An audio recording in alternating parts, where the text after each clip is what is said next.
سورہ الفاتحہ ابتدائیہ۔ سورہ الفاتحہ مکی سورہ ہے، یعنی ہجرت سے قبل مکی دور میں نازل ہوئی۔ یہ قرآن مجید کی پہلی سورہ ہے، اس لحاظ سے اس کا نام سورہ الفاتحہ ہے۔ احادیث میں اس کو فاتحۃ الکتاب بحوالہ بخاری کتاب الاذان اور ام القرآن بحوالہ بخاری کتاب التفسیر اور مسلم کتاب الصلاۃ بھی کہا گیا ہے۔ اس سورہ میں کل 7 آیات ہیں۔ سورۃ الحجر آیت نمبر 87 میں مذکور سبع من المثانی، یعنی بار بار پڑھی جانے والی 7 آیات سے یہی آیات مراد ہیں۔ اس سورہ کے 2 حصے ہیں۔ پہلے حصے میں رب ذوالجلال کی حمد و ثنا، عظمت و کبریائی اور روز قیامت اس کے مالک مختار ہونے کا اعتراف و اقرار ہے، تو دوسرے حصے میں ایک باشعور اور منیب بندے کی اپنے آقا اور مالک سے بندگی کے اظہار و اقرار کے بعد عاجزانہ دعا ہے، اور دعا بھی ایسی جامع جو دنیا آخرت کی فلاح و کامیابی کا پوری طرح احاطہ کیے ہوئے ہے۔ اپنے مفہوم کے لحاظ سے یہ قرآن کی مکمل ترین دعا ہے۔ اللہ کے یہاں اس سورہ کا مقام کیا ہے، اس کا اندازہ اس حدیث قدسی سے لگایا جا سکتا ہے، جس میں نبی صلی اللہ علیہ وسلم نے فرمایا کہ اللہ تعالیٰ فرماتا ہے، قسمت الصلاۃ بینی و بین عبدی نصفین فنصفھا لی و نصفھا لعبدی بحوالہ مسلم کتاب الصلاۃ۔ ترجمہ: میں نے صلاۃ یعنی سورہ فاتحہ کو اپنے اور اپنے بندے کے درمیان نصف نصف تقسیم کر دیا ہے، اور میرے بندے کو ملے گا جو وہ مانگے گا۔ پس جب بندہ الحمدللہ رب العالمین کہتا ہے تو اللہ تعالیٰ فرماتا ہے، میرے بندے نے میری تعریف کی، اور جب وہ الرحمن الرحیم کہتا ہے تو اللہ تعالیٰ فرماتا ہے، میرے بندے نے میری ثنا کی، اور جب وہ مالک یوم الدین کہتا ہے تو اللہ تعالیٰ فرماتا ہے، میرے بندے نے میری بزرگی بیان کی، اور کبھی یہ فرمایا، میرے بندے نے اپنے معاملے کو میرے حوالے کر دیا۔ اور پھر جب وہ ایاک نعبد و ایاک نستعین کہتا ہے تو اللہ تعالیٰ فرماتا ہے، یہ میرے اور میرے بندے کے درمیان ہے، اور میرے بندے کو ملے گا جو وہ مانگے گا۔ اور پھر جب وہ اہدنا الصراط المستقیم صراط الذین انعمت علیہم غیر المغضوب علیہم ولا الضالین کہتا ہے تو اللہ تعالیٰ فرماتا ہے، یہ میرے بندے کے لیے ہے اور میرے بندے کو ملے گا جو وہ مانگے گا بحوالہ مسلم کتاب الصلاۃ۔ اس حدیث میں سورہ الفاتحہ کو الصلاۃ کہا گیا ہے۔ اس طرح اس سورہ کا صلاۃ کے ساتھ خصوصی تعلق ثابت ہوتا ہے۔ اس سورہ کو صلاۃ کی ہر رکعت میں پڑھنے کا حکم دیا گیا ہے۔ احادیث سے یہ بات بھی ثابت ہوتی ہے کہ انفرادی صلاۃ میں ہر فرد پر اور با جماعت صلاۃ میں امام پر ہر رکعت میں سورہ الفاتحہ کی تلاوت ضروری ہے، اور اس کے بغیر صلاۃ کو خداج یعنی ناقص یا نامکمل کہا گیا ہے بحوالہ مسلم کتاب الصلاۃ۔ یہاں اس بات کی نشاندہی ضروری ہے کہ مسلک پرستی کے شکار فرقوں نے اس مسئلے میں کچھ تشدد کی راہ اختیار کر کے باہمی اختلاف کی ایک بنیاد فراہم کر لی ہے۔ قرآن و حدیث سے صرف نظر کر کے جہری قرات کے دوران بھی امام کے پیچھے سورہ الفاتحہ کی قرات کو لازم قرار دے دیا ہے۔ ان کے نزدیک اگر مقتدی جہری رکعات میں بھی سورہ فاتحہ نہ پڑھے تو ان کی صلاۃ نہیں ہوگی، حالانکہ امر واقعہ یہ ہے کہ قرآن سننے والوں کو جہری قرات کے دوران غور سے سننے اور خاموش رہنے کا حکم دیا گیا ہے بحوالہ سورہ الاعراف آیت نمبر 204۔ اور مسلم کی ابو موسیٰ الاشعری رضی اللہ عنہ کی روایت اور دیگر متعدد روایات میں بھی یہ بات کہی گئی ہے۔ ویسے تو حکم عام ہے، لیکن صلاۃ کے لیے بدرجہ اولا ہے۔ سورہ الفاتحہ کی اہمیت کو مد نظر رکھتے ہوئے قرآن و حدیث کی واضح ہدایت کی روشنی میں اعتدال کی رائے یہی ہے کہ جہری رکعات میں مقتدی خاموشی سے قرآن کی قرات سنیں اور آیات کے مفہوم پر غور کریں۔ البتہ سری رکعات میں صرف سورہ الفاتحہ تلاوت کر لینا جائز ہے۔ اللہ اور اس کے رسول محمد صلی اللہ علیہ وسلم کے حکم کے مطابق صحابہ کرام رضی اللہ عنہم کا اسی پر عمل رہا ہے، جیسا کہ سنن نسائی، ابن ماجہ اور موطا وغیرہ کی متعدد روایات سے ثابت ہے۔ بسم اللہ الرحمن الرحیم، اللہ کے نام سے جو بڑا مہربان نہایت رحم فرمانے والا ہے۔ پہلے یہ بات ذہن نشین کر لی جائے کہ رب ذوالجلال خالق و مالک کائنات لا شریک ہے، اور اس نے ہمیں اپنا نام اللہ بتایا ہے، جس میں الوہیت و ربوبیت کی عظمت و شان جھلکتی ہے۔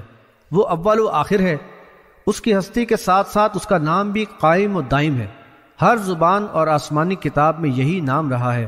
یہ ایک مسلمہ اصول ہے کہ اسم علم یعنی کسی بھی خاص نام کا ترجمہ نہیں کیا جاتا، لہذا اللہ کا اردو یا کسی اور زبان میں ترجمہ کرنا قطعاً غیر مناسب ہے، جس طرح کہ اردو اور فارسی میں اللہ کا ترجمہ خدا کیا جاتا ہے، جو کہ صحیح نہیں۔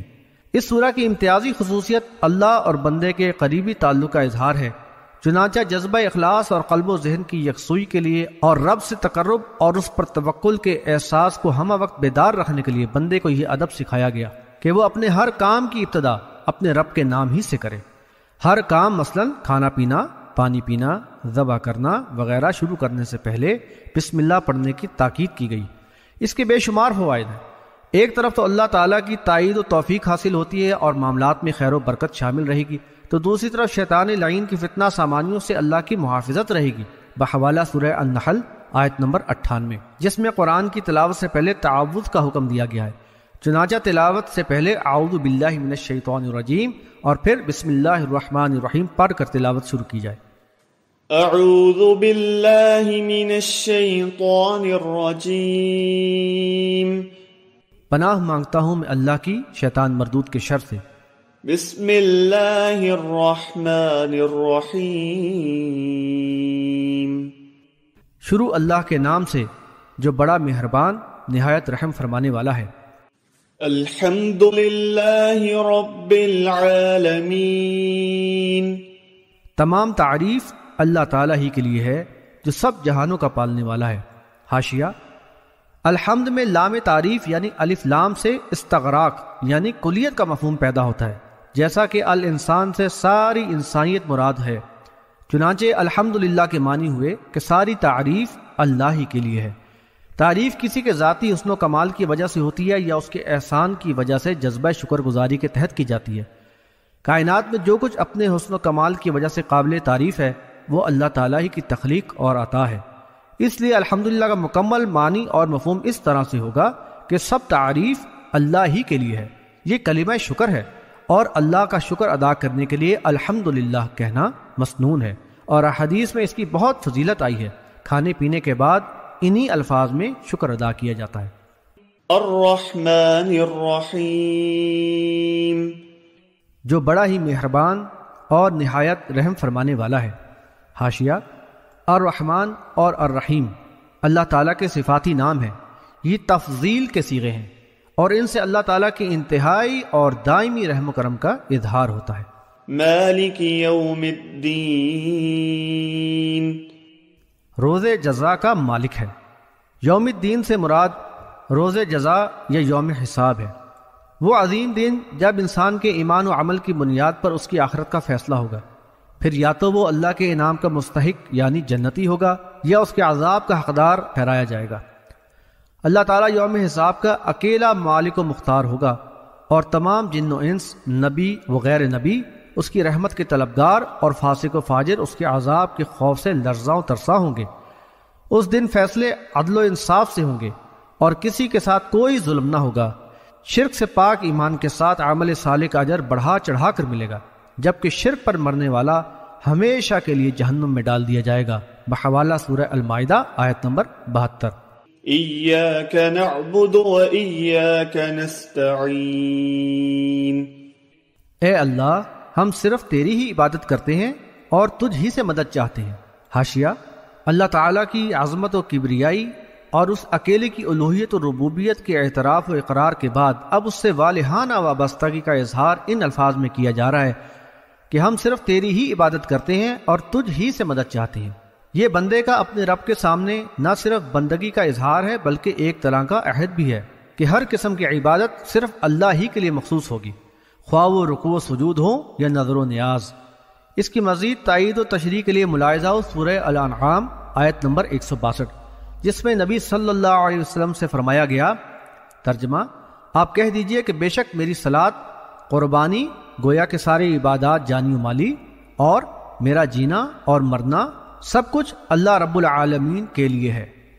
دوسری بات کہ ہر حاجت و مصیبت کے وقت اللہ ہی سے مدد کی درخواست کی جائے، کسی اور سے نہیں کی جائے، چاہے بیماری میں شفا کی طلب ہو، آفات سے چھٹکارا مطلوب ہو یا اولاد کی طلب ہو یا کوئی اور مقصد۔ یہ بات قابل غور ہے کہ یہاں مفعول کو فاعل پر مقدم کرنے یعنی ایاکا جملے کے شروع میں لانے سے کلام میں انتہائی زور پیدا ہوا ہے، گویا اس طرز بیان نے شرک کی جڑ کاٹ دی اور غیر اللہ سے استعانت و استمداد یعنی مدد چاہنے کا مطلق سد باب کر دیا گیا۔ اب اگر کوئی اللہ پر ایمان لانے اور یہ عہد کرنے کے بعد بھی غیر اللہ کے لیے نظر و نیاز کرے یا اللہ کے علاوہ کسی اور کو مدد کے لیے پکارے تو یہ اپنے مالک سے غداری کے مترادف ہوگا، العیاذ باللہ۔ یہاں یہ بات بھی قابل غور ہے کہ بعض مفسرین نے اپنے خود ساختہ مسلک کے تحت یہ تعویل کی ہے، یعنی اس آیت شریفہ سے معلوم ہوا کہ اس کی ذات پاک کے سوا کسی سے حقیقت میں مدد مانگنی بالکل ناجائز ہے۔ ہاں اگر مقبول بندے کو محض واسطہ رحمت الہی اور غیر مستقل سمجھ کر اس سے استعانت ظاہری کر لے تو یہ جائز ہے کہ یہ استعانت در حقیقت حق تعالیٰ ہی سے استعانت ہے۔ بحوالہ ترجمہ قرآن حاشیہ سورہ الفاتحہ محمود الحسن و شبیر احمد عثمانی۔ اور احمد رضا خان صاحب بریلوی کے نزدیک کنز الایمان حاشیہ سورہ الفاتحہ احمد رضا خان میں لکھا ہے، مقربان حق کی امداد الہی ہی ہے اور یہ استعانت بالغیر نہیں۔ در حقیقت یہ آیت کے اصل مفہوم اور منشا میں صریح تحریف کے مترادف ہے اور ہدایت ربانی پہ گمراہی کا پردہ ڈالنے کا انداز ہے۔ بلا شبہ یہ آیت کے معنی و مفہوم کے سراسر منافی ہے۔ مکہ کے مشرک خانہ کعبہ میں رکھے ہوئے بتوں کو فریاد رسی کے لیے آواز دیتے تھے اور لات و منات کو مشکل کشائی کے لیے پکارتے تھے، تو آج اس گمراہ موقف کے پیروکار کلمہ گو یا رسول مدد یا علی مدد یا غوث مدد یا پیر دستگیر وغیرہ کی پکاریں لگاتے ہیں۔ یہ سب ان نام نہاد مفسرین اور علماء و مشائخ کے نزدیک جائز صحیح، لیکن فی الحقیقت یہ توحید باری تعالیٰ کا انکار اور اللہ تعالیٰ کی غیظ و غضب کو بھڑکانے کا مذموم انداز ہے، اعاذنا اللہ۔ یہ واضح کرنا بھی ضروری ہے کہ غیر اللہ سے مافوق الاسباب مدد مانگنا شرک ہے، نہ کہ ماتحت الاسباب۔ ماتحت الاسباب مدد چاہنا اور ایک دوسرے کی مدد کرنا عین فطرت انسانی ہے اور عالم اسباب کے نظام کا حصہ ہے، اور اس کے لیے کسی کے مقبول بارگاہ الہی اور برگزیدہ ہونے کی شرط نہیں۔ باطل عقائد پھیلانے والے نام نہاد علماء اکثر ایسے شوشے چھوڑ کر لوگوں کو گمراہ کرنے کی کوشش کرتے ہیں۔ اهدنا الصراط المستقیم، اے اللہ ہمیں سیدھا راستہ دکھا دے۔ صراط الذین انعمت علیہم غیر المغضوب علیہم ولا الضالین،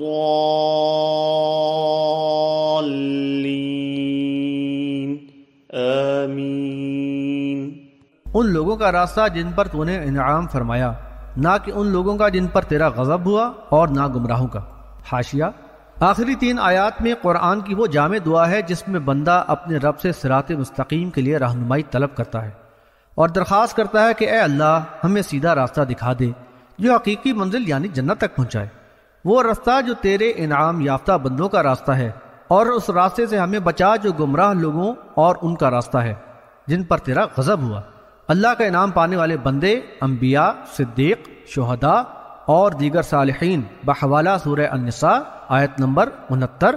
بلا شبہ یہ اللہ کے مخلص و منیب بندے کے دل کی گہرائی سے ابھرنے والی آرزو کا اظہار ہے۔ یہ بات بھی قابل غور ہے کہ یہ سورہ اللہ اور اس کے بندے کے درمیان براہ راست تعلق اور رب سے قربت کا موقع فراہم کرتی ہے، اور انسانوں کے بنائے ہوئے واسطوں وسیلوں کی مشرکانہ دیواروں کو گرا دیتی ہے۔ بندے کی دعا اس کا رب جو کہ انسان کی شہرک سے بھی زیادہ قریب ہے براہ راست سنتا ہے اور اس کا جواب عنایت فرما دیتا ہے، جیسا کہ مذکورہ حدیث قدسی سے واضح ہے، اور اس سورہ کا یہی مضمون ہے۔